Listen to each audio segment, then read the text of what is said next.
Kama kuna kitu kikubwa sana ambacho kinatesa wafanyabiashara wengi wanaoanza kufanya matangazo kwenye hizi platforms za Instagram pamoja na Facebook, basi ni expectation ambazo huwa wanakuwa nazo, yaani matarajio ambayo huwa wanayo kuhusu matangazo ya Facebook pamoja na Instagram. Wanaamini kwamba nitakuja, nitaseti tangazo, litaondoka, nitapata wateja, nitaendelea kufanya biashara vizuri. Ni miongoni mwa mindset ambayo binafsi mwenyewe imewahi kunitesa sana, lakini pia watu wengi sana naona pia ni miongoni mwa vitu ambavyo vinawatesa sana.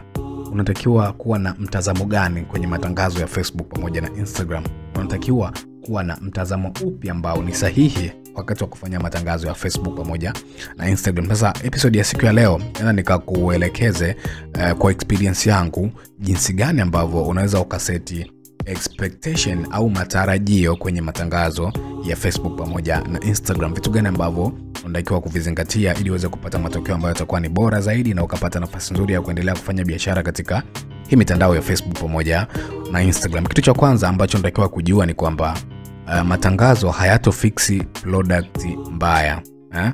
Wanasema ads don't fix bad products. Hicho ni kitu cha kwanza ambacho unatakiwa kuelewa. Kama product yako kwenye mazingira ya physical tu imeshindwa kuuza vizuri kwa kigezo cha ubora wa bidhaa, hata ukileta katika matangazo ya Facebook moja na Instagram inaweza kuwa ni yale yale. Yaani usije uka expect hivyo kwamba okay, mimi nikileta matangazo yangu huku basi nitakuwa na nafasi nzuri sana ya kuuza product hata kama product yangu ni mbaya. Ni kitu ambacho hakiwezekani. Kama product yako ni mbaya, haiwezi ikafanya vizuri kwenye matangazo ya Facebook, kwa sababu matangazo ya Facebook hayafiksi bidhaa ikiwa mbaya.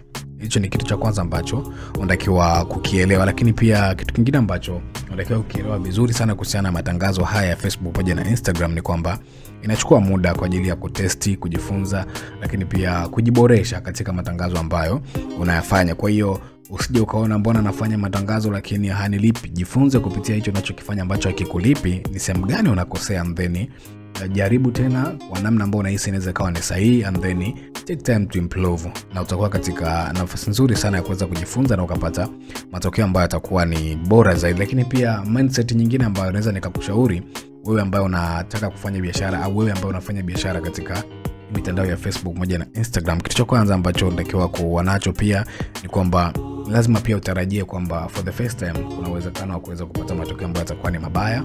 Lakini pia the more unavyoendelea ndivyo hivyo the more ambavyo utakuwa unajiboresha, unapojifunza vitu vingi, na mwisho wa siku utakuja kuwa ni mtu ambaye unafanya matangazo yako ambayo yatakuwa ni bora zaidi. Kwa hiyo expect to lose for the first time, and then utaendelea pia utapata matokeo ambayo yatakuwa ni mazuri. Na kitu kingine pia ambacho unatakiwa kukielewa vizuri kuhusu matangazo ya Facebook pamoja na Instagram, kuna metrics maalum ambazo unatakiwa kufocus nazo badala ya kufocus na kila kitu. Kwa mfano, metrics za cost ambayo unaitumia kwa ajili ya kupata mteja mmoja, badala ya kufocus na metrics nyingine kama hizo za CPC na vitu vingine. Hakikisha una focus na zile metrics ambazo zina uwezo wa kukupa matokeo ambayo ni bora zaidi. Lakini pia kitu cha mwisho ambacho unatakiwa kukijua ni kwamba matokeo ama ukuaji wa biashara yako katika mitandao ya Facebook pamoja na Instagram ni sawasawa na data kujumlisha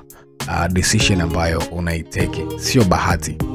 Data ambazo unazipata ukizisoma vizuri na ukazielewa vizuri ukazifanyia decision, ndio hapo ambapo tunasema unakuja kupata matokeo ambayo ni bora zaidi. Hakuna uchawi, hakuna ndumba, hakuna bahati. Hivyo ndivyo matangazo ya Facebook pamoja na Instagram yanavyofanya kazi. Kwa hiyo kwa namna yote ile hakikisha kama una ndugu, jamaa au rafiki ambaye unahisi hii podcast inaweza kuwa na msaada mkubwa kwake, tafadhali share naye. Lakini pia usisahau kuacha comment yako, ni kitu gani ambacho umejifunza, lakini pia kipi ambacho unawishi kujifunza kupitia episode za podcast hii, nami nitafanya hivyo. Mimi naitwa Joram Tanzania.